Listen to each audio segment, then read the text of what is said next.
গল্পকথন by Kallol চ্যানেলে আপনারা শুনছেন আনোয়ার পাশার লেখা রাইফেল রুটি আওরাত। আজ ষষ্ঠ পর্ব।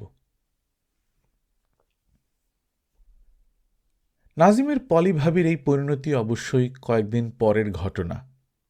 পরে একসময় নাজিমের সঙ্গে দেখা হলে তার কাছে সব শুনেছিলেন সুদীপ্ত, কিন্তু এখন শুনলেন তার সহকর্মী মোসাদ্দেক সাহেবের কথা। মোসাদ্দেক ছিলেন SM হলের হাউস টিউটর।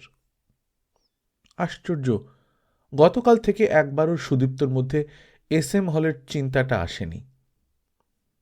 ওই হলের উত্তর ও পূর্ব দিকের রাস্তা দিয়েই গতকাল তিনি হেঁটেছেন, অথচ হলে যে তাদের ছাত্ররা ছিল, তার কয়েকজন সহকর্মী ছিলেন, তাদের কথা তার মনে হয়নি। ইকবাল হলের চিত্র তাকে আচ্ছন্ন করেছিল। হল ক্যান্টিনের কাছে মৃত মানুষের স্তূপটাকে ঘিরে ঘিরে কেবলই একরাশ প্রশ্ন সৃষ্টি হচ্ছিল তার মনে। মানুষ মেরে হত্যাকারী তা লুকাবার চেষ্টা করে, কিন্তু এরা তাকে সকলকে দেখাতে চায়? নিশ্চয়ই না। বোধহয় এত বেশি মেরেছে যে তার সবটুকু লুকানো এখন ওদের আয়ত্তের বাইরে। নাকি ওরা এখন সর্বপ্রকার লজ্জা শরমের অতীত? ইস, কি মর্মান্তিক সেই দৃশ্য! ইত্যাদি নানা কথা ভাবতে ভাবতে এবং নানা দৃশ্যের যন্ত্রণায় বারবার আক্রান্ত অভিভূত হতে হতে SM হলের পাশ দিয়ে কখন চলে গেছেন এবং ফিরেছেন ফিরোজের গাড়িতে।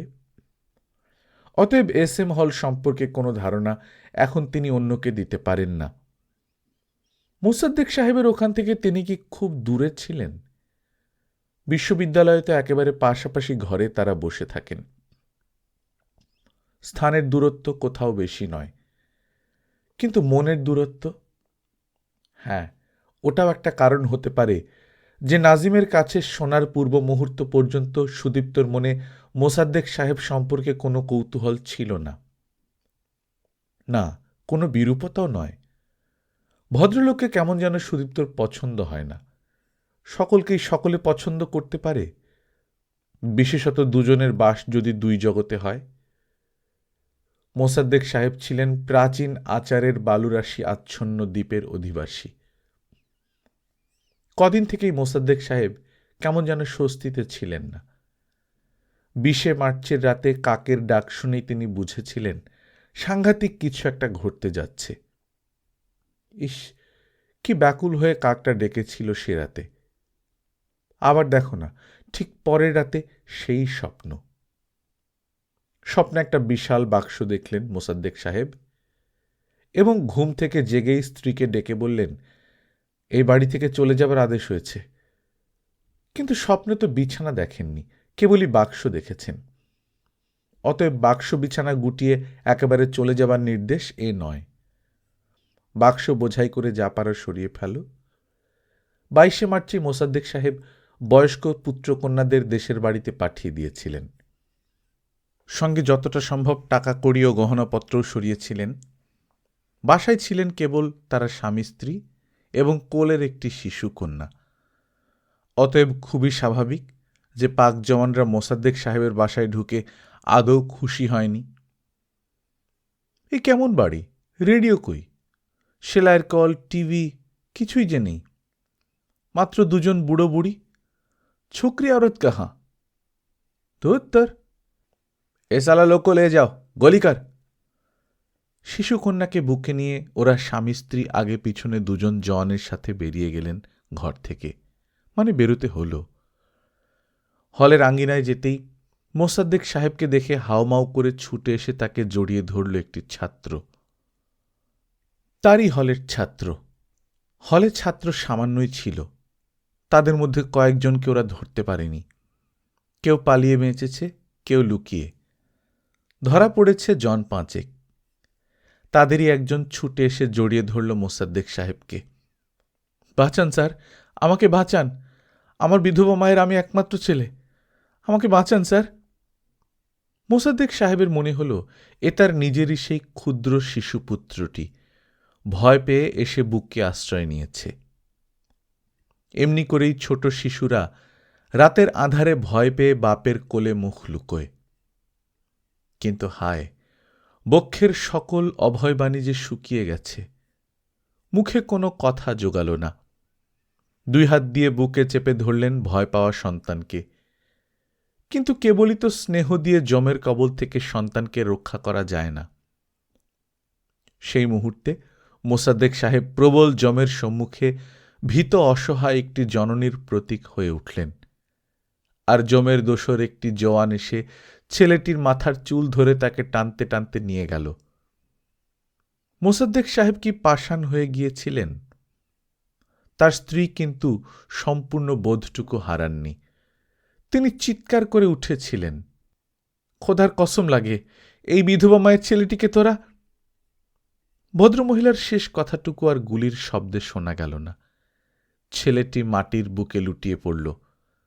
তারপর বাকি ছাত্রগুলোকে ওরা হুকুম করল, বলো জয় বাংলা। ছেলেরা কি বলবে? ভয়ে সকলের গলা শুকিয়ে গেছে। তা শুকোতে পারে, তবু কথা বলবে না, এ কেমন বেয়াদবি। দেখাচ্ছি মজা। একটি সৈনিক ছুটে গিয়ে একটি ছাত্রের তলপেটে মারল একটা জোর লাথি, ভারী বুটের লাথি।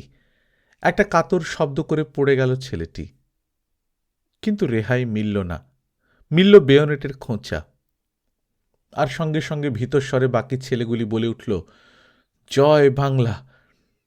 হ্যাঁ, এই তো পাওয়া গেছে। হে বঙ্গ সন্তান, এবার তোমাদেরকে হত্যা করার হেতু পাওয়া গেছে। মুহূর্তেই 3টি শব হয়ে ছাত্র 3টি লুটিয়ে পড়ল মায়ের বুকে। অধ্যাপক মোসাদ্দেক হোসেন যেন দেখলেন জননী শাহের বানুর কোলে এলিয়ে পড়ল তার তীরবিদ্ধ সন্তান। এজিদের সৈনিকেরা জল চাওয়ার অপরাধে তীরবিদ্ধ করেছে শাহের বানুর দুধের শিশুকে। জলেরই অন্য নাম জীবন। এ ছেলেরা সেই জীবনকে চেয়েছিল, স্বাধীন দেশের স্বাধীন নাগরিকের জীবন। তার পরিবর্তে ভাগ্যে জুটেছে গুলি। অতএব মোসাদ্দেক সাহেবদের পালা। তিনি কলেমা পড়ে তৈরি হলেন মরবার জন্যে। সৈনিকটিও রাইফেল তাক করে দাঁড়াল। হ্যাঁ, ঠিক এমনি একটি অবস্থার মুখেও তিনি বেঁচেছেন এবং বেঁচে আছেন। মোসাদ্দেক সাহেবের স্ত্রী উর্দু জানতেন। ঠিক সেই মুহূর্তে তিনি ছুটে এসে স্বামীকে আড়াল করে দাঁড়িয়েছিলেন এবং সৈনিককে বেটা সম্বোধন করে পরিষ্কার উর্দুতে বলেছিলেন, তোমার পিতাজির প্রাণ ভিক্ষা চাই বেটা। এ কথায় কাজ হয়েছিল? বহু ক্ষেত্রেই হয়নি। বাপ ডেকে সর্বত্রই কি দুর্বৃত্ত লম্পটের হাত থেকে মেয়েদের রেহাই মেলে? কিন্তু কদাচিৎ কোনো ক্ষেত্রে মিলতেও পারে। অতএব মোসাদ্দেক সাহেব রেহাই পেয়েছিলেন। এই প্রৌঢ় দম্পতি যুগলের মুখের পানের চেয়ে সামান্য একটি পাঠান সৈনিকের মনে কি ভাবের উদয় হয়েছিল তা এক্ষেত্রে অনুমান করা যায়নি। হয়তো তার মন বলে থাকবে, আমি কি করব মা, আমি তো হুকুমের গোলাম। কোনো কিছু করা না করার ব্যাপারে সাধারণ একটি সৈনিকের স্বাধীনতা কতটুকু, সেটা মোসাদ্দেক সাহেব বা তার স্ত্রী বা তার ছাত্র নাজিম হোসেন কেউই জানেন না। কেবল কয়েক ঘন্টা পর একটু প্রকৃতিস্থ হয়ে মোসাদ্দেক সাহেব দেখেন নিজের বাসাতেই শয়নকক্ষে তাঁরা বসে আছেন, তিনি, তার স্ত্রী আর ছোট মেয়েটি। আল্লাহর কৃপাতেই এই যাত্রা বাঁচলাম। মনে মনে আল্লাহর প্রতি অসীম কৃতজ্ঞতায় মোসাদ্দেক সাহেব টইটুম্বুর হয়ে ওঠেন। কিন্তু কেমন করে যেন পরক্ষণেই ভাবনাটা আসে, আবার কেউ আসবে না তো? হায়, সেই আশঙ্কাই সত্য হল কয়েক ঘন্টা পর। দুপুরবেলায় নামাজ পড়বেন বলে অজু করতে গেছেন মোসাদ্দেক সাহেব। মনের সেই আফসোসটাই ছিল, আজ শুক্রবার, শুক্রবারে আজ জুমার নামাজের জামাত হবে না। অগত্যা জোহরের জন্য অজু করতে ঢুকলেন বাথরুমে। সহসা কন্যার চিৎকারে সেখান থেকে বেরিয়ে দেখেন 2টি যমদূত। 2জন পাকিস্তানি জওয়ান ঘরের মধ্যে। তাদের একজন মোসাদ্দেককে দেখেই তার বুকের কাছে রাইফেলের নল তুলে ধরে দাবি জানাল, রুপয়া নিকালো। এতক্ষণে তাদের খেয়াল হল আলমারিতে কিছু টাকা ছিল বটে, এবং এতক্ষণে তাদের নজরে পড়ল আলমারি খোলা। আগে যারা প্রথম ঘরে ঢুকেছিল তারাই সব লুটে নিয়ে গেছে। এখন তবে এদের দেয়া যাবে কি? মোসাদ্দেক সাহেবের স্ত্রী উর্দুতে বোঝালেন, যা ছিল সব তো তোমরা আগেই নিয়ে গেছো বাবা, এখন তোমাদেরকে আবার কি দেব? তবে রে, বিশ্রী একটা গাল দিয়ে খেঁকিয়ে উঠল একটি জওয়ান, এবং আরেকজন তার কর্ম শুরু করল। গুলি নয়, প্রহার। বুটের লাথি ও রাইফেলের বাঁট দিয়ে সে কি মার! মোসাদ্দেক সাহেবের স্ত্রীও রেহাই পেলেন না। 5 বছরের কন্যাটি ভয়ে খাটের নিচে লুকিয়েছিল। লুকোতে দেখেও ছিল তারা, কিন্তু তাকে আর টেনে বার করে কি লাভ? ওইটুকু একরত্তি মেয়ে, মারতে গেলে হয়তো মরেই যাবে। তা মারতে আপত্তি নেই, কিন্তু মেরে লাভ? তার চেয়ে থাক, বড় হোক একটু। আমরা তো থাকবই এদেশে, আমাদেরই কোনো বেরাদরের কাজে লাগবে তখন। অতএব বুড়ো বুড়ি দুটোকে মেরে অজ্ঞান করে তার বদলে কচি মেয়েটিকে অব্যাহতি দিল তারা। গতকাল কারফিউ উঠলে সেই রক্তসিক্ত জামাকাপড়েই তাদেরকে পথে বেরোতে হয়েছিল। অন্য জামাকাপড় আর ছিল কোথায় যে তা বদলে নেবার সুযোগ পাবেন তারা? তাদের সঙ্গেই হল থেকে বেরিয়েছিল একটি ছাত্র, মাসুম সিরাজ। মাসুম সিরাজ বেরিয়েই হল প্রাঙ্গণেই পেয়েছিল তার বড় ভাই মাসুদ সিরাজের লাশ। সেই লাশ জড়িয়ে ধরে তার সে কি কান্না! সেই লাশ থেকে তাকে কি ছাড়িয়ে আনা যায়? মোসাদ্দেক সাহেব তাকে অনেক বুঝিয়ে নিজের দুর্দশার কাহিনী শুনিয়ে কোনো মতে সঙ্গে করে চলে গেছেন। কোথায়? বুড়িগঙ্গার ওপারে জিঞ্জিরার দিকে। সেখানে মোসাদ্দেক সাহেবের এক আত্মীয় থাকেন। কোনো গাড়ি না পেয়ে অগত্যা তারা হেঁটেই চলেছিলেন ধীরে ধীরে। ওই অবস্থায় দেখা হয়েছিল নাজিম হোসেনের সঙ্গে। মোসাদ্দেক সাহেবের প্রাক্তন ছাত্র নাজিম হোসেন তার স্যারকে নিজের গাড়িতে উঠিয়ে নিয়ে সদরঘাটে পৌঁছে দিয়েছিলেন। মাসুম সিরাজ? সেও গেছে স্যারের সঙ্গে। মাসুম সিরাজ সুদীপ্তর টিউটোরিয়াল গ্রুপের ছাত্র, খুবই ভালো ছাত্র। এসএসসি এইচএসসি দুটো পরীক্ষাতেই সে প্রথমে 10 জনের মধ্যে ছিল। কিন্তু বড় ভাই মাসুদ ছিল মূলত পড়ুয়া নয়, খেলোয়াড়। ক্রিকেটের গোলা ছুঁড়তে তার জুড়ি মেলা ভার। সেই জন্য বিশ্ববিদ্যালয় একাদশে তার স্থান ছিল অনড়। এই দুটি ভাই কেউই কখনো রাজনীতির ধারে কাছেও ঘেঁষত না। অবশ্যই তা নিয়ে কোনো যে গর্ববোধ তাদের মনে ছিল তাও নয়। ওদের দুই ভাইয়েরই মত হচ্ছে সব কাজ সকলে পারে না। অতএব নীরবে নিরীহ নির্বিরোধ ছাত্রের ভূমিকা নিয়ে হলের এক কোণে তারা পড়ে থাকত। সেই রাতের প্রলয়কাণ্ড শুরু হতেই মাসুদ তার ছোট ভাইকে চৌকির নিচে পাঠিয়ে বিছানাপত্র চটপট গুটিয়ে বেঁধে ফেলেছিল। বিছানার পুলিন্দার চৌকির উপর রেখে ভাইকে উপদেশ দিয়েছিল, এক কোণে চুপচাপ বসে থাকবি, কখনো গলা বাড়াবি নে। অতঃপর বাইরে এসে ঘরে তালা দিয়ে কোথায় যে সে লুকিয়েছিল ছোট ভাই তা জানে না। খালি যাবার সময় বলেছিল, আমার জন্য ভয় করিস নে, আমি কোথাও ঠিক ম্যানেজ করে নেব। কিন্তু হায়, সেই ম্যানেজার সম্ভব হয়নি। তবে তার বুদ্ধি বলে ছোট ভাই বেঁচে গিয়েছিল ঠিকই। হ্যাঁ, মাসুদের বুদ্ধিতেই মাসুম বেঁচেছিল। তালা দেওয়াকে দুর্বৃত্তরা বিশ্বাস করেনি। দারোয়ান ছাত্রদের তালা দিয়ে রেখে যেতে পারে না। অতএব প্রত্যেকটি তালা ভেঙে তারা ঘরে ঢুকেছিল। মাসুমের ঘরে একেবারে চৌকির পাশে গিয়ে বিছানার স্তূপে বেয়োনেটের খোঁচা দিয়ে দেখেছিল। সেই সময় চৌকির নিচে মাসুম অস্পষ্টভাবে কেবল দেখেছিল পাশাপাশি দুটি ক্ষুদ্র থামের মতো একজোড়া পা, একেবারে হাতের নাগালে। ধরে এক টান দিলে কেমন হয়? হ্যাঁ, তা সে নিশ্চয়ই দেবে। গুঁড়ি মেরে চৌকির নিচে নজর দেবার চেষ্টা করলে সে আর খাতির করবে না। তখন মরতে এমনিতেই হবে। অতএব মরবার আগে একটাকে মারবার শেষ চেষ্টা করে দেখতে হবে।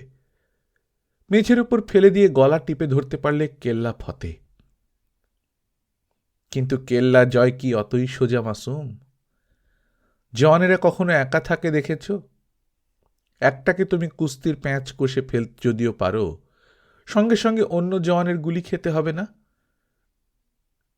ওই তো আরেকটা জওয়ান দূরে দাঁড়িয়ে আছে, এবং কিছুক্ষণ চুপচাপ দাঁড়িয়ে থেকেই সঙ্গীকে নিয়ে সে বেরিয়ে গিয়েছিল। অতএব মাসুম বেঁচে গেছে, এবং মাসুম কাঁদছে। এখন সে বড় ভাইয়ের খবর নিয়ে কি করে বাপ মায়ের সামনে গিয়ে দাঁড়াবে? একসাথে দুই ভাই তারা বরিশালের একটি গ্রামে একত্রে খেলা করে, ঝগড়া করে, ঈর্ষা ভালোবাসার জোয়ার ভাঁটার দোল খেয়ে মানুষ। জীবনে কখনো এই দিনটির কথা কি মাসুম চিন্তাও করেছিল? তার ভাইয়ের কি দাফন কাফনও হবে না? ওইখানে পড়ে গলে পচে কাকশকুনের খাদ্য হবে? মাসুম তার স্যারের সঙ্গে হাঁটছিল, আর দুই গাল বেয়ে জল ঝরছিল। এখন ফিরে যাওয়া যায় না। ভাইয়ের কাছে বসে কোরআন পাঠ। মাসুম, ওঠো বাবা, আর তো কিছু করার নেই। তাই তো, একটা গাড়ি পাওয়া গেছে, স্যার উঠে গেছেন এবং মাসুমকে উঠতে বলছেন।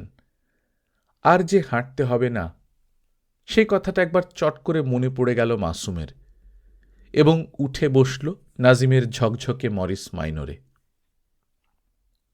সুদীপ্ত বাসায় পৌঁছলেন 12:30টার দিকে। পৌঁছেই বুঝলেন তাকে ঘিরে একটা উৎকণ্ঠার নিম্নচাপ তীব্র আশঙ্কার ঝড়ে রূপ নিচ্ছিল। আমিনাকে সামলাতে মীনাক্ষী হিমশিম খেয়ে যাচ্ছেন। 12টা থেকে কারফিউ শুরু হয়েছে, কোন আক্কেলে বাইরে ছিলে, এলে কিভাবে? নাজিম তার স্যারকে গেটের কাছে নামিয়ে দিয়ে চলে গেছে, এরা কেউ তা জানেন না, এবং তাদের জানা আছে 12টা থেকে কারফিউ শুরু হয়ে গেছে। নাজিমও প্রথমে তাই জানত, তাই স্যারকে নিয়ে ঢুকেছিল এলিফ্যান্ট রোডের এক বাড়িতে। ওইখানে তার এক বন্ধু থাকে। নিজের বাড়ি অনেক দূর, সেই র্যাঙ্কিন স্ট্রিটে। এত অল্প সময়ে সেখানে পৌঁছানো যাবে না। ফিরোজের বাড়িতে পৌঁছতে হলেও টিচার্স ট্রেনিং কলেজের সামনেটা মাড়িয়ে যেতে হবে। এখানে আবার মিলিটারির ছাউনি পড়েছে। অতএব সুদীপ্ত চিন্তা করে দেখলেন সবচেয়ে নিরাপদ এখন নাজিমের বন্ধুর বাড়ি। কোনো মতে 20 ঘন্টা সেখানেই কাটাতে হবে। কিন্তু কথাটা কি সুদীপ্ত ভাবেননি আমিনাকে একটা প্রবল দুশ্চিন্তা পোহাতে হবে না? তাহলেও এর চেয়ে অধিকতর নিরাপদ কোনো ব্যবস্থার কথা মাথায় এলো না। সামনে ঝঞ্ঝা বিক্ষুব্ধ সমুদ্র, বন্দরে বিষণ্ণ উপায়ন্তরবিহীন নাবিক। সুদীপ্তর দশা হল অনেকটা তেমনি। বন্ধুর বাড়ি পৌঁছতেই রাস্তার অনেকখানি জুড়ে রক্তের ছাপ দেখে চমকে উঠেছিল নাজিম। এবং সুদীপ্ত চমকে উঠেছিলেন যখন নাজিমের বন্ধু ওয়াজেদের কাছে শুনেছিলেন ওটা লেফটেন্যান্ট কমান্ডার মোয়াজ্জেম হোসেনের রক্ত। বাড়ি থেকে ডেকে নিয়ে রাস্তায় দাঁড় করিয়ে মেরেছে। সেই তথাকথিত আগরতলা ষড়যন্ত্র মামলার অন্যতম প্রধান আসামি লেফটেন্যান্ট কমান্ডার মোয়াজ্জেম হোসেন, তাকে ওরা মেরেছে নাকি? সার্জেন্ট জহুরুল হককে মেরেছিল ক্যান্টনমেন্টের ভেতরেই। মোয়াজ্জেম হোসেনকে মারবার আগেই আইয়ুব খান ভয় পেয়ে মামলা উঠিয়ে নিলেন। না, ওই রকম ভীতু আদমি দিয়ে দেশের শাসন চলে না। পাঞ্জাবি আর্মি অফিসারদের মনে মনে দারুণ একটা ক্ষোভ ছিল। আর্মিতে পাঞ্জাবিদের একটা স্পেশাল খাতির আছে না? আশ্চর্য, ওই মোয়াজ্জেমটা সে কথা মানতে চায় না। পাঞ্জাবি, পাঠান, বালুচ, বাঙালি সব এক করে দেখতে চায়, আর বলে কি না আর্মিতে বাঙালিদের পথে আমরা কাঁটা বিছিয়ে রাখি। হ্যাঁ বটে, বাধা না দিলে বিস্তর বাঙালি আর্মিতে ঢুকত, আমাদের একাধিপত্য খর্ব হতো। অতএব কিছু বাধা আরোপ দেশের স্বার্থেই করতে হয় আমাদের। বাঙালি তো সব গাদ্দার। পাকিস্তানে সাচ্চা ইমানদার নাগরিক যদি কেউ থাকে সে তো আমরা পাঞ্জাবিরা। কথাটা সকলেই মানবে, খালি মানতে চায় না বাঙালিরা। অতএব বাঙালিদের হত্যা করা দেশের স্বার্থে ও ইসলামের স্বার্থে হবে খুবই নেকির কাম। কিন্তু ওই পাঠান আইয়ুবটার ভীরুতার জন্যে সেবার একটা জবর গাদ্দারকে খতম করার সুযোগ হারাতে হয়েছে। দিলের ভেতর সাংঘাতিক ক্ষোভ ছিল একটা, সেই ক্ষোভের খানিকটা উপশম হয়েছে এবার। হাজার হাজার মানুষের রক্তে পিপাসার নিবৃত্তি হয়েছে। কিন্তু মফস্বল থেকে কি যে সব খবর আসছে! 72 ঘন্টা পর বিজয় মহোৎসবের সেই কর্মসূচিটা কি বাতিল হয়ে যাবে? মোয়াজ্জেম হোসেনকে ঘরেই পাওয়া গিয়েছিল, কিন্তু সেই কর্নেল ওসমানীকে পাওয়া যায়নি। সেইটাই ভয়ের কথা।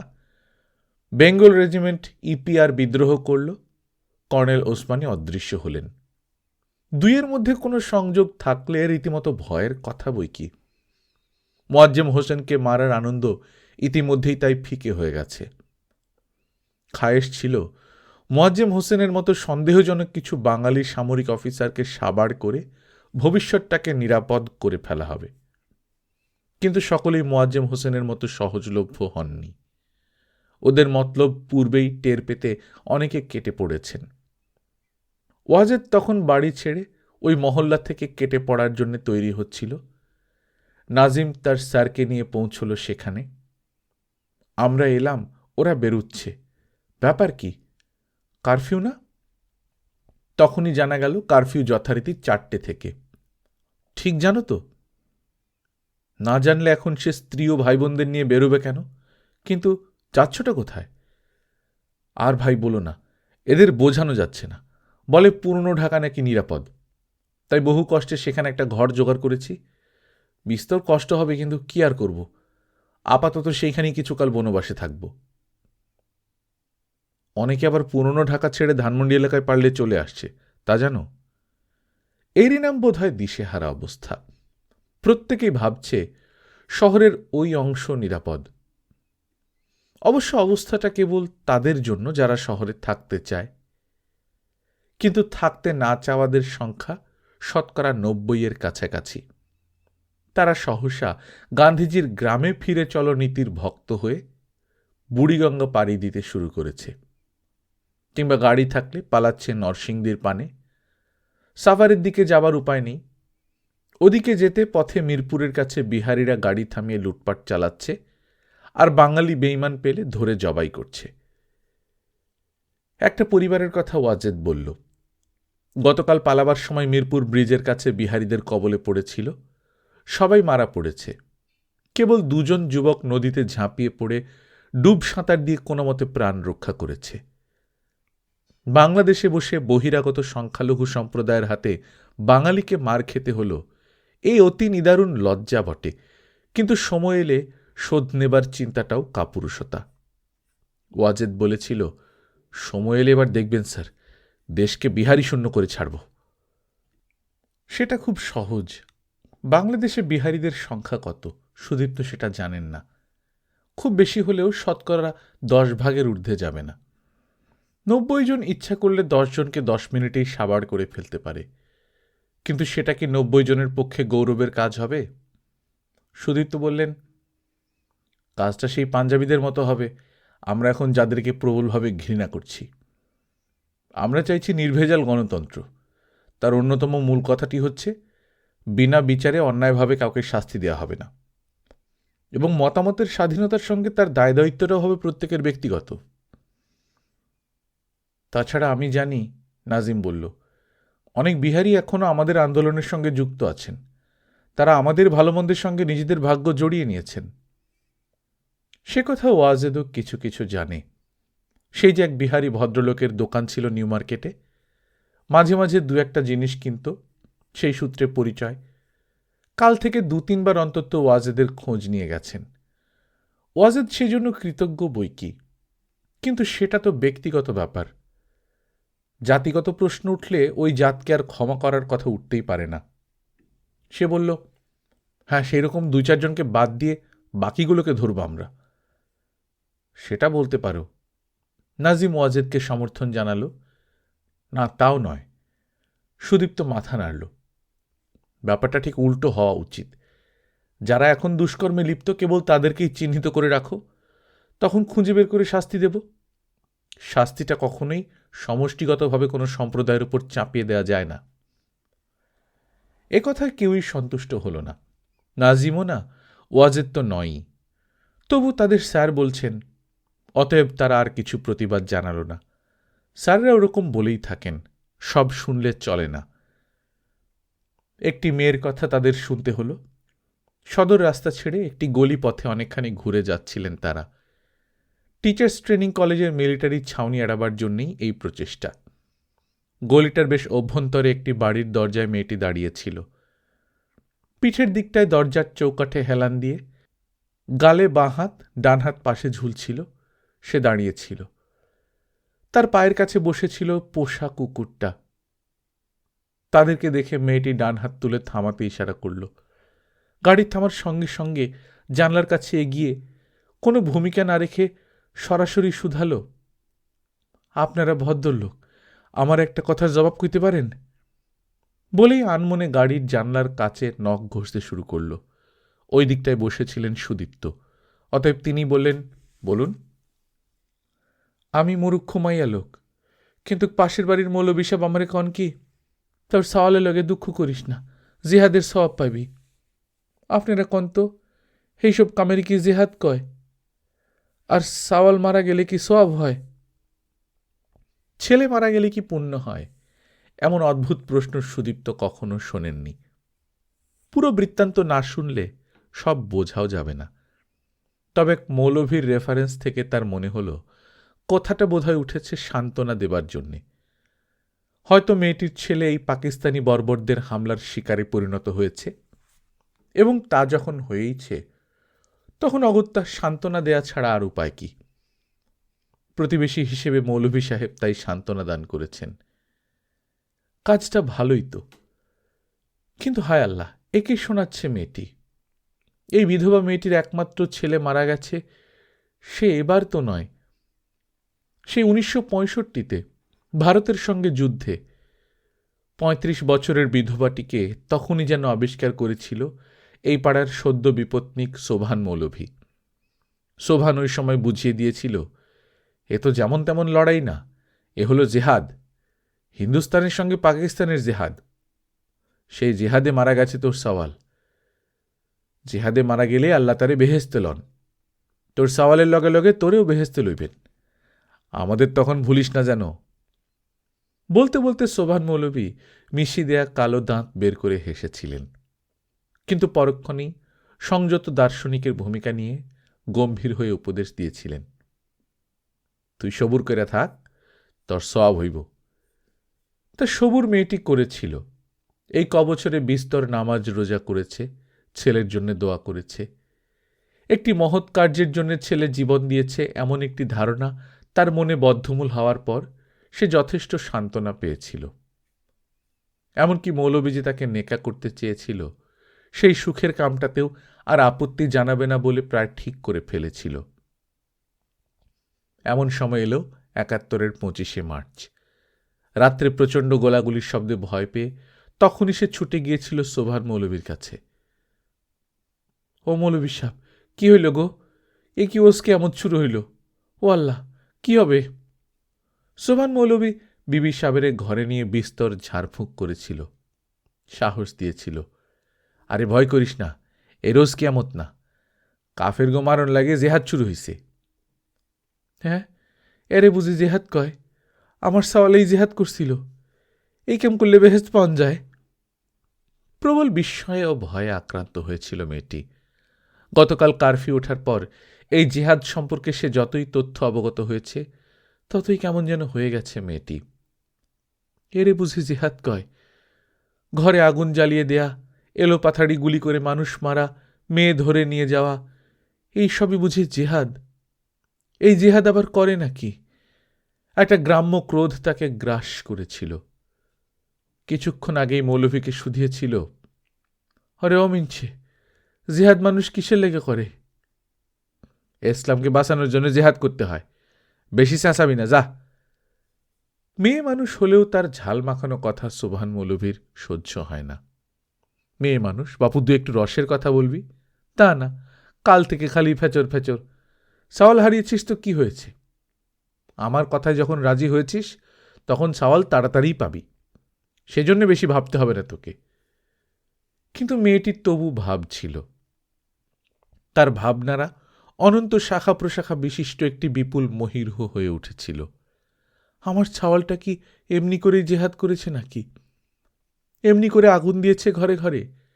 এমনি করে মানুষ মেরেছে, মেয়ে ধরেছে? হ্যাঁ, ওই কামের সওয়াব হয় নাকি? আর ওইসব কাম করলে তবেই বুঝি ইসলাম বাঁচে? কি জানি, মূর্খ মেয়ে মানুষ আমরা। কিন্তু একটা কিন্তু কিছুতেই মেয়েটির মন থেকে যেতে চায় না। সোভান মৌলভী মেয়েটিকে গম্ভীর হয়ে যেতে দেখে ভাবে, ছেলের শোকটা আবার নতুন করে জেগেছে বোধহয়, তাই সে সান্ত্বনা দিতে চেয়েছিল। করিমন বিবি, তুমি সাওয়ালের লগে আর দুঃখ কইরো না, তাহলে সব পাইবা। জিহাদের কামে। বাকিটুকু সে আর বলতে দেয়নি মৌলভীকে। পাশেই ঝাঁটা পড়েছিল, সেটা হাতে তুলে তোর জেহাদের গুষ্টি নিপাত করি বলতে বলতেই খ্যাংরা পেটা শুরু করলে দৌড়ে পালাতে হয়েছিল সোবহান মৌলভীকে। কিন্তু তারপর একসময় ভাবতে হয়েছিল মেয়েটিকে এমনটা না করলেই ভালো হতো। হয়তো মৌলভীর কথাই ঠিক, ভাবছিল সে। ঠিক এমনি সময় নাজিম তার স্যারকে নিয়ে যাচ্ছিল ওই গলি দিয়ে। মেয়েটি গড় গড় করে তার কাহিনী বলে গেল, সংক্ষেপে এবং ততটুকু যতটুকু একজন বাইরের লোককে বলা যায়। রাতের সেই ঘটনা বলল না। সেই রাতে যখন দুনিয়া ফানা হওয়ার জোগাড়, তখনই মৌলভী সাহেব সেই কামটা করল। না, সে বাধা বড় একটা দেয়নি। শাদি করবে বলে কথা দিয়েছে যখন, তখন আর বাধা দিয়ে লাভ কি? সোবহান মৌলভী তাকে বুঝিয়েছিল, এই কামে সওয়াব আছে জানোস, একবারের কামে একটা কাফের কতলের সওয়াব হয়। মৌলভীর সঙ্গে সম্পর্কের এই অংশটুকু মেয়েটা গোপন করল, কিন্তু খ্যাংরা পেটার কথাটা লুকালো না। শুনে সুদীপ্ত কান্না হাসির মাঝখানে একটা ভারী অদ্ভুত অবস্থার মধ্যে পড়ে গেলেন। নাজিম হাসি চেপে বলল, চলুন স্যার, আমরা পালাই। একটু দাঁড়াও বলে পকেট থেকে তিনি 5টি টাকা বের করলেন। মেয়েটির হাতে দিয়ে একটি উপদেশ দিলেন শুধু, মা, আপনি পারলে অন্য কোথাও চলে যান। নাজিম, চালাও। মেয়েটিকে আর কিছু বলার সুযোগ দিতে চান না তিনি, কেননা এখন তিনি তাড়াতাড়ি বাড়ি পৌঁছতে চান। শিল্পী আমনের বৃত্তান্ত সকলকে শোনালেন সুদীপ্ত। কিন্তু আশ্চর্য, কেউই তো আমনের জন্য দুঃখিত খুব বলে মনে হল না, বরং সকলেই শিউরে উঠলেন সুদীপ্তর জন্য। সুদীপ্তর সম্ভাব্য পরিণতি ভেবেই উদ্বেগ প্রকাশ করলেন সকলে। উফ, খুব একটা বাঁচা বেঁচেছ, আল্লাহ বাঁচিয়ে দিয়েছেন। ভাগ্যিস তোমাকে ধাক্কা দিয়ে ফেলে দিয়েছিলেন, নইলে কি যে হতো। সকলের কথাই সুদীপ্ত শুনলেন, কিন্তু ভাবলেন আমনের কথা। অনেকক্ষণ কারোর সঙ্গে কথা না বলে আমনের কথা ভেবে সময় কাটালেন। সুদীপ্তর বন্ধু ফিরোজ একবার চেয়ার টেনে পাশে বসলেন, কিন্তু অনেকক্ষণ বসে এবং কয়েকটি কথা বলেও সুদীপ্তর মনের সাড়া পেলেন না। অবশ্যই ফিরোজের কথার উত্তরে সুদীপ্ত মুখ ছিলেন না। কথার উত্তরে কথা দিয়ে গিয়েছিলেন ঠিকই, কিন্তু সেইটাই কি সব? তুমি যে কখন বেরিয়ে গেলে, একটু অপেক্ষা করলে ফিরে এসে আমিও তোমার সঙ্গে যেতাম। না, ভেবে দেখলাম বাজার থেকে তোমার ফিরতে কত দেরি হয়, তাই। সুদীপ্ত বাক্য অসমাপ্ত রাখলেন। কিছুক্ষণ নীরবতা পোহানোর পর একটা প্রসঙ্গ তুললেন ফিরোজ। স্বাধীন বাংলা বেতারের কথা শুনেছ? কই না তো। সুদীপ্তর কি হয়েছে আজ? হ্যাঁ, অনেক কিছুই হয়েছে, তবু স্বাধীন বাংলা বেতারের সংবাদ শুনে বলার কথা কি শুধু ওইটুকু? আর কোনো কৌতূহল প্রকাশ পাবে না, এতখানি ফিরোজ আশা করেননি। সুদীপ্ত তার বন্ধু, সে তো আজকের কথা নয়। কলকাতায় সেন্ট জেভিয়ার্সে একসঙ্গে পড়েছেন তারা একসঙ্গে, তখন কবিতা লিখে মাসিক সওগাতে ছাপাতেন। সেই কবিতা লেখার সূত্রেই তাদের দুজনের বন্ধুত্ব গাঢ় হয়েছে। কিন্তু আজ আর ফিরোজ কবিতা লেখেন না। কবিতা ছেড়ে এখন ব্যবসা ধরেছেন এবং রাজনীতি। সুদীপ্তর ধারণা ফিরোজ কবিতা ভালোই লেখে এবং নিয়মিত লেখা উচিত। কিন্তু ফিরোজের ধারণা 40 বছর অবধি কবিতা লিখেও যখন কবি খ্যাতি বিশেষ হয়নি, তখন আর তা হবার সম্ভাবনাও নেই। মেনে নেওয়া ভালো। কবিতার দেশ বাংলায় যতখানি ক্ষমতা থাকলে একজনের কবিতা লেখা উচিত, ততখানি ক্ষমতা আমার নেই। অতএব কবিতা লেখার চেষ্টা করে অকারণ সময় ও কাগজের অপব্যয় করে কি লাভ? কোনো লাভ নেই, তবে কবিতা পাঠের লোভটা এখনো পুরো মাত্রায় আছে। ফিরোজ নিয়মিত কবিতা পড়েন এবং কখনো বলেন না, কবিতা তোমায় দিলাম আজকে ছুটি। ফিরোজের পৈতৃক নিবাস ঢাকা জেলাতে হলেও বাল্য থেকে যৌবনের উন্মেষ ও তার পরেও কিছুকাল কলকাতায় কাটিয়েছেন। কলকাতার বিরহ তাকেও পোহাতে হয়। ওই একটা বিষয় আছে যেটা পশ্চিম পাকিস্তানিরা বোঝে না। শিক্ষিত বাঙালির একটা বৃহৎ অংশই একদা কলকাতার সঙ্গে গাঁথা পড়েছিলেন। সে কর্নওয়ালিসের আমল থেকে। বাঙালি কলকাতামুখী হয়েছে। কলকাতার সঙ্গে তার মেলবন্ধন সুখের কি দুঃখের সেই হিসাব মেলাতে বসা আজ হয়তো অনর্থক নাও হতে পারে। তবে সেই ইচ্ছেটা সবসময় মানুষের থাকে না। ফিরোজের একবারও ইচ্ছে করে না হায়াত খান লেনের সেই বাড়িটার মধ্যে দুঃখের খণ্ড মুহূর্তগুলিকে গেঁথে সাজাতে। কলকাতার শৌখিন আলো হাওয়া সে বাড়িটাকে পছন্দ করেনি। তারা সারাক্ষণ সে বাড়ির দুয়ার জানালা এড়িয়ে চলত।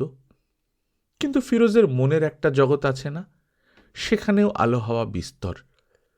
তার মনের সেই আলো হাওয়ারা আজও সেই হায়াত খান লেনের বাড়িটাকে ঘিরে চির অভিসারিকা। কলকাতাকে কি ভোলা যায়? এখনো কোনো তারা ভরা নির্জন রাতে ছাদে চিত হয়ে শুয়ে অতীত সম্ভোগের মধুর মুহূর্ত মনে পড়ে। কলকাতা ঝরে এক ফোঁটা মধু অসীমের শতদলে। কথাগুলোকে সুর দিয়ে গাইতে ইচ্ছে করে এবং গান পারেন না বলে আফসোস হয়। সেই কলকাতা। ভাষা আন্দোলনের পরের বছর ছোট ভাইকে কলকাতা পড়তে পাঠানোর প্রস্তাব দিয়েছিলেন। তার এক মুসলিম লীগের আত্মীয় তখন তাতে আপত্তি তুলেছিলেন এই বলে, কলকাতায় যা পড়বে তাই ঢাকাতেও সে পড়তে পারে। যে ডিগ্রি কলকাতা দেবে তা এখন ঢাকাতেও পাওয়া যায়। অকারণে কলকাতামুখী হও কেন?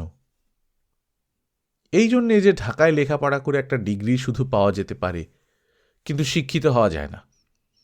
এখানে ডিগ্রিধারী অশিক্ষিত লোকে দেশ ছেয়ে যাচ্ছে, দেখছ না? দেশের মধ্যে কেবল শিক্ষিত হচ্ছে সেই কটি লোক যারা বিদেশ যেতে পারছে। মতটা একান্তই ফিরোজের, এবং কিছুকাল আগে পর্যন্তও ফিরোজের মধ্যে এই বিশ্বাসের কোনো ব্যত্যয় লক্ষ্য করা যায়নি। তবু সাম্প্রতিককালে ঢাকা শহরের গায়ে কিছু কিছু আন্তর্জাতিকতার ছাপ পড়তে শুরু করলে তার সেই বিশ্বাসও একটু একটু করে ফিকে হয়ে আসছে। তাহলেও এখনো তার মনে কলকাতার স্মৃতি কেমন একটা সুখানুভূতির উজ্জীবন ঘটায়। বাঙালির এই অনুভূতিটাকে ওরা চেনে না, চট করে ভুল বোঝে। ফজলুল হককেও ভুল বুঝেছিল ওরা। পশ্চিম পাকিস্তানিদের পক্ষে ওটাই স্বাভাবিক, ফিরোজ ভাবেন। অন্যের মনকে বুঝতে গেলে নিজেরও একটা মন লাগে না? ধরো যাদের মন নেই সেই পশুদের কথা। পশুদের শ্রেষ্ঠ সম্বলই হচ্ছে নখর, আর প্রবৃত্তি দুটি, ক্ষুধা ও রিরংসা। কথাগুলি ইদানিং গভীর করে চেপে ধরেছে ফিরোজকে। দেশের দুই অংশ, পূর্ব ও পশ্চিম, মধ্যে হাজার হাজার মাইলের ব্যবধানটা কি কেবল ভৌগোলিক? পশ্চিমবঙ্গের সঙ্গে আমাদের নৈকট্য কেবলই ভৌগোলিক তো নয়, তবু পশ্চিম বাংলা বিদেশ এবং চোখে দেখা সত্য। মনের সত্য হতে গেলে যে উপাদান লাগে তার উপস্থিতি কই ঠাহর করা তো যায় না। চিন্তাটা দীর্ঘদিন ফিরোজের হৃদয় মথিত করেছে, পরে একসময় তাকে উদ্বুদ্ধ করেছে বাস্তব কর্তব্যবোধে। অন্যায় অবিচারকে পিটিয়ে দূর করার কর্তব্যে নামতে হয়েছে অগত্যা। ফিরোজ সেদিন ক্ষুব্ধ হয়েছিলেন সঙ্গত কারণেই। মানুষ কি শালা রাষ্ট্র নামক যন্ত্রটার কাঁচামাল? মনে মনে মুখ খিস্তি করে কাকে গাল দিয়েছিলেন তিনি জানেন না, তবে খুবই বিষণ্ণ ও অপ্রকৃতিস্থ হয়ে পড়েছিলেন। রাষ্ট্রের ভূমিকা হবে বিশ্বস্ত ভৃত্যের, কিছুটা বন্ধুরও, কিন্তু প্রভুর ভূমিকা কিছুতেই নয়। এমনকি সে প্রভু খুব ভালো হলেও না। কিন্তু একটা ব্যতিক্রম আছে। ফিরোজের এক বন্ধু রসিকতার ছলে তর্ক তুলেছিলেন, আইয়ুব খান নিজেকে প্রভু নয় বন্ধু বলে জাহির করেছিলেন, অতএব তোমার। বন্ধুকে বক্তব্য শেষ করতে না দিয়ে ফিরোজ বলে উঠেছিলেন, ওইটাই হচ্ছে চোরের লক্ষণ। ঠাকুর ঘরে কে কলা খায়নি। তোমাদের আইয়ুবের অবস্থা হয়েছিল তাই। সেই দিনই এমন রাজনৈতিক বিতর্কে অনেকক্ষণ অতিবাহিত করেছিলেন ফিরোজ। সেই প্রথম, কিন্তু শেষ নয়। বরং তিনি তারপর থেকে আরো বেশি করে রাজনীতি সচেতন হয়েছেন। চিরদিন এমনটা অবশ্যই ছিলেন না। কবিতা, গান আর বাংলার আকাশ ও প্রকৃতি এই ছিল তার বাঁচার অবলম্বন। ধানমন্ডির ছোট বাড়িটা পৈতৃক, এবং ওই বাড়িটাই সরকারি চাকরি থেকে অবসর নিয়ে ওই বাড়িটাই তার আব্বা করে যেতে পেরেছিলেন। 3 মেয়ের বিয়ে হয়ে গেছে এবং ফিরোজের একমাত্র ভাইটি পাকিস্তান সরকারের বিদেশি দূতাবাসে চাকরি নিয়ে বর্তমানে নাইজেরিয়াতে অবস্থান করেন। অতএব এই পৈতৃক বাড়িটা বর্তমানে একা ফিরোজের দখলে। মা তো আগেই গেছেন, আব্বা গেছেন বছর 2 হল। বন্ধা স্ত্রী এবং সরকারি প্রচার দপ্তরে একটি ছোট চাকরি নিয়ে বেশ ছিলেন এতকাল। সুখের সংসার। সুখের সংসার বই কি, আর কি চাই জীবনে? হ্যাঁ, আরও চাই, বই চাই, ভালো কবিতার বই। বিদেশি কবিতার বইয়ে 16 আনার সুখ হয় না। কবিতার স্বাদ মাতৃভাষাতেই সম্ভব। একান্তভাবে ফিরোজের কথা এটি, হয়তো আর অনেকের কথা। কিন্তু ফিরোজ বলেন, বিদেশের কবিতা মাত্রই আমাকে অনুবাদে বুঝতে হয়, কিন্তু কবিতার অনুবাদ হয় না। সুদীপ্ত এই যুক্তি অগ্রাহ্য করতে পারেননি। তিনি ইংরেজির অধ্যাপক হলেও ইংরেজি কবিতা সবসময় বুঝেছেন মনে মনে মাতৃভাষায় অনুবাদ করে। ভাগ্যিস বাংলা তার মাতৃভাষা, তাই অন্য ভাষায় কবিতা তবু কিছুটা বোঝা যায়। কিন্তু তার মাতৃভাষা পাঞ্জাবি হলে? নিশ্চয়ই কোনো পাঞ্জাবি কখনো শেলি, কিটস কিংবা রবীন্দ্রনাথের কবিতা বোঝে না। তা বুঝলে এমন করে মানুষ মেরে বেড়াতে পারে? আমেরিকানরা করেনি মাইলাই কাণ্ড, কিংবা ব্রিটিশরা জালিয়ানওয়ালাবাগ? না, তা কথা নয়। যাদের মাতৃভাষা দুর্বল তারা তাদের চেয়ে উন্নত ভাষার কবিতা মোটামুটি বুঝবে না, তা কথা নয়। কিন্তু এও ঠিক যে একটা জাতির সব মানুষই কবিতা রসিক হয় না, তাই উন্নত জাতির মধ্যেও বর্বর থাকে। কিন্তু সেই বর্বরতার বিরুদ্ধে আপত্তি সভ্য জাতি হলে সে নিজেই তোলে। মাইলাইয়ের বিরুদ্ধে প্রথম কথা বলেছেন একজন আমেরিকানি। ওয়ারেন হেস্টিংসের অপকীর্তির সমালোচনা ব্রিটিশরাই করেছিল, পাঞ্জাবিরা হলে করত না। মানে করতে ইচ্ছে করত না এমন নয়, তা করতে হলে যে মন লাগে সেইটাই তাদের নেই। অনেকেরই মন থাকে না। হ্যাঁ, থাকে শুধু ক্ষুধা ও হৃরংসা। এহেন পাঞ্জাবিদের কবলে বাঙালি জাতি, জিজ্ঞাসা তীব্র হয়েছিল ফিরোজের মনে, এবং রাজনীতির ইচ্ছেটা জেগেছিল। আর্টের চর্চা ভালো, কিন্তু ভালোটাই কি সবসময় সংসারে চলে? অনেক ভেবে একসময় তিনি চাকরি ছেড়ে দিয়েছিলেন এবং ব্যবসা শুরু করেছিলেন, এবং রাজনীতি। ভদ্রলোক খুব একটা ঝুঁকি নিয়েছিলেন সন্দেহ নেই, তবু জিতেছিলেন। সেই ইতিহাস অনেক গভীর এবং কিছুটা অপকীর্তিরও। বেশ কিছু অপকীর্তি শিখেছিলেন ফিরোজ। তা নইলে টাকা হয় না। টাকা না হলে অধমদের সঙ্গে রাজনীতি চলে না, তিনি ঠিকই বুঝেছিলেন। না বুঝে তো উপায় ছিল না। কি নিয়ে বাঁচবেন? দেশ নিজের না হলে কোনো মতেই বাঁচা যায় না। দেশটাকে আগে নিজের করো, তারপর হবে শিল্প সাহিত্যের চর্চা। দেশ নিজের নয়? না, কথাটা বন্ধু ঠিক বোঝেননি। ফিরোজ তাকে বোঝালেন, পাঞ্জাবিদের পঞ্চনদের স্বার্থে কাশ্মীর দরকার, অতএব ভারতের সাথে বিরোধ করো। সে বিরোধে পূর্ব বাংলা উচ্ছনে যায় যাক। দেশের রাজনীতি ও রাষ্ট্র ক্ষমতা বাঙালির হাতে থাকলে এমন অপূর্ব যুক্তিমালার সৃষ্টিই হতো না। তোমার সাথে তর্ক নেই, বন্ধু বললেন। কথা হচ্ছে সব কাজ সকলে পারে কিনা। সাহিত্যিক সব পারে, ইচ্ছে করলেই পারে। গোয়েটে ও রবীন্দ্রনাথ কত কাজ পেরেছিলেন সে হিসেব রাখো, বন্ধুকে বুঝিয়েছিলেন ফিরোজ। 3 জন নোবেল পুরস্কার বিজয়ী সাহিত্যিকের নাম করে ফিরোজ দেখিয়ে দিয়েছিলেন যুদ্ধ বা রাজনীতি কোনোটাতেই সাহিত্যিকের রুচি ও পারদর্শিতা কারো চেয়ে কম হতে পারে না।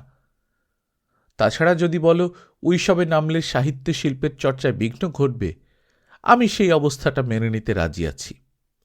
সুকুমার চিত্তবৃত্তির হানি ঘটবে? আমার মতো ক্ষুদে সাহিত্যিকের সুকুমার চিত্তবৃত্তি সমূলে ধ্বংস হয়ে গেলেও জাতির কোনো ক্ষতি হবে না।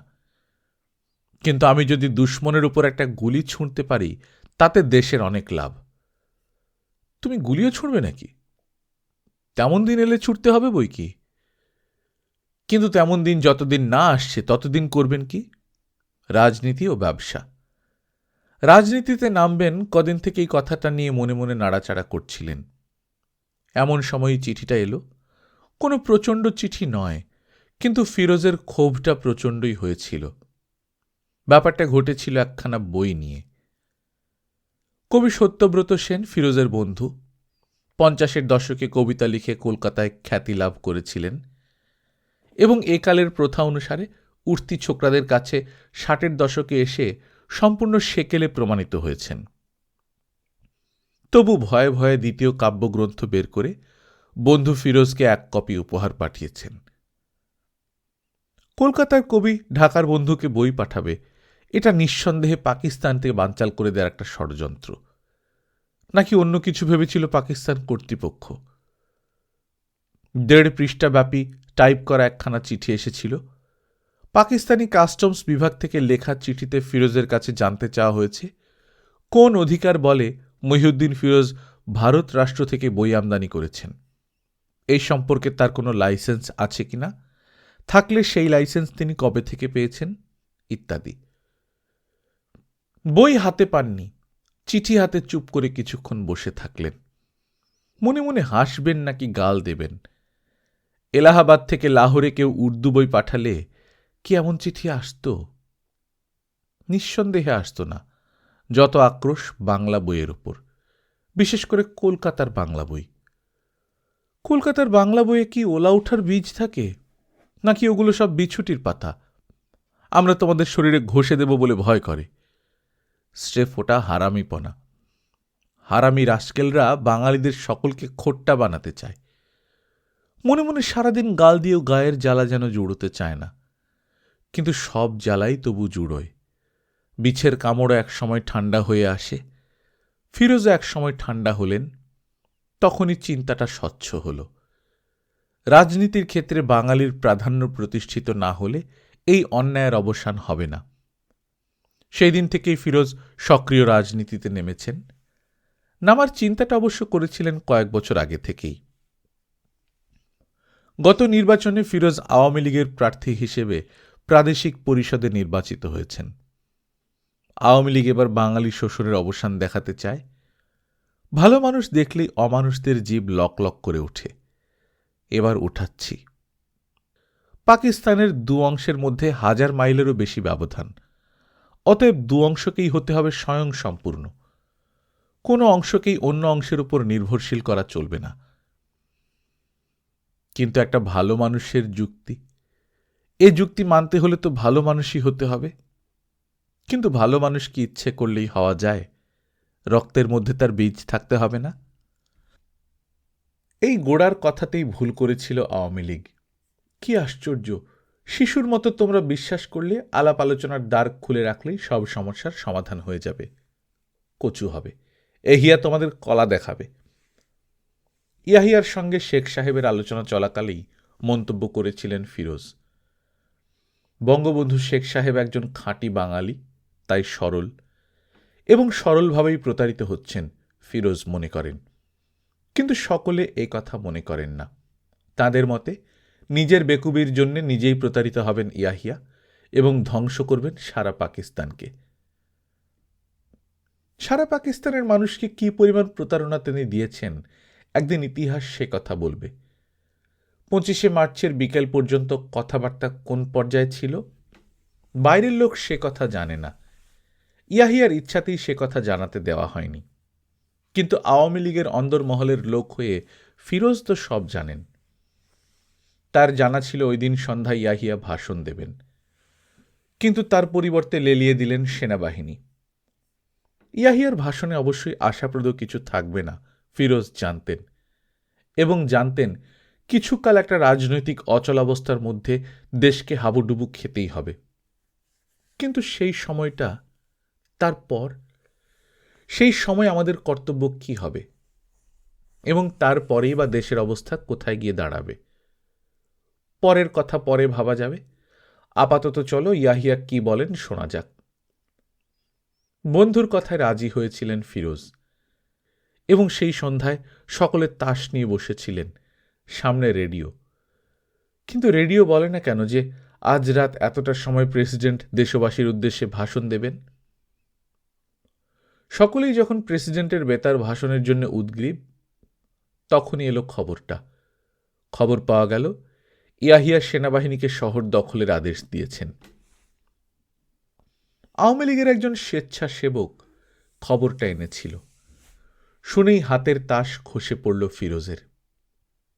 এই প্রথম খুব ভালো তাস পেয়েছিলেন। টেক্কা, সাহেব, বিবি সহ ডায়মন্ডের 7খানা, এছাড়া বিভিন্ন রঙের আরও 2 টেক্কা, 1 সাহেব ও 3 বিবি।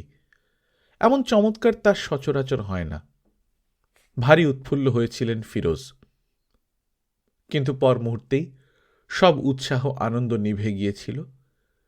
সেনাবাহিনীকে শহর দখলের আদেশ দেওয়া হয়েছে। দখলের আদেশ? কেন? শহর কি তাহলে বেদখলে ছিল এতকাল? শত্রু কবলিত শহরে ইয়াহিয়া তাহলে এলেন কি করে? আর সেখানে 1 দিন 2 দিন নয়, প্রায় 2 সপ্তাহ তিনি কাটালেন বহাল তবিয়তে। কি করে সম্ভব হলো শুনি? ওইটাই বাঙালিদের দোষ। চট করে যুক্তির কোটরে ঢুকে প্রশ্ন তুলে ধরতে চায়, কিন্তু এইসব প্রশ্ন চলবে না। গল্পকথন বই কল্লোল চ্যানেলে আপনারা শুনছেন আনোয়ার পাশার লেখা রাইফেল রুটি আওরাত, আজ 6ষ্ঠ পর্ব। আমরা নিয়মিত গল্প পাঠ করে শোনাচ্ছি।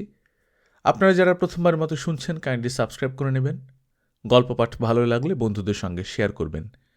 নিজে ভালো থাকবেন, আশপাশের লোকজনকে ভালো রাখবেন। টাটা।